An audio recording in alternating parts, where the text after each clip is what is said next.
If suppose हमसे पूछा जाए कि सिंबोलिज्म को कैसे पहचाने, तो लेट मी टेल यू। सबसे पहले हमारे सामने एक दिख रहा है फायर एंड आइस।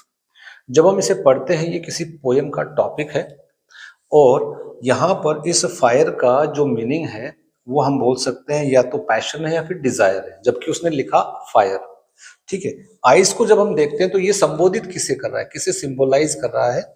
ये कर रहा है हेट्रेड या पीस, या तो नफरत को या शांति को। अब यहाँ पर सिंबोलिज्म को जब हम डिफाइन करते हैं तो सिंबोलिज्म में जो राइटर होता है या जो कोई कवि होता है वो करता क्या है, वो जो लिटरल मीनिंग होता है, जो शाब्दिक अर्थ होता है, वो नहीं होकर उससे वो कुछ और ही बताना चाहता है। लिखेगा कुछ और, उसका अर्थ कुछ और बताया जाएगा। और वो कैसे? किसी चीज को लिखकर, या तो वो क्या करेगा, कॉन्क्रीट ऑब्जेक्ट्स दिखाएगा, जैसे फायर एंड आइस को हम टच कर सकते, आइस को हम टच कर सकते हैं कॉन्क्रीट ऑब्जेक्ट से।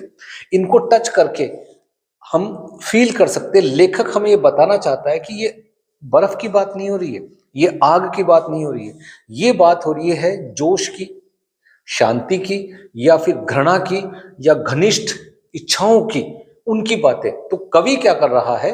कवि लिख रहा है फायर एंड आइस, लेकिन बताना कुछ और चाह रहा है।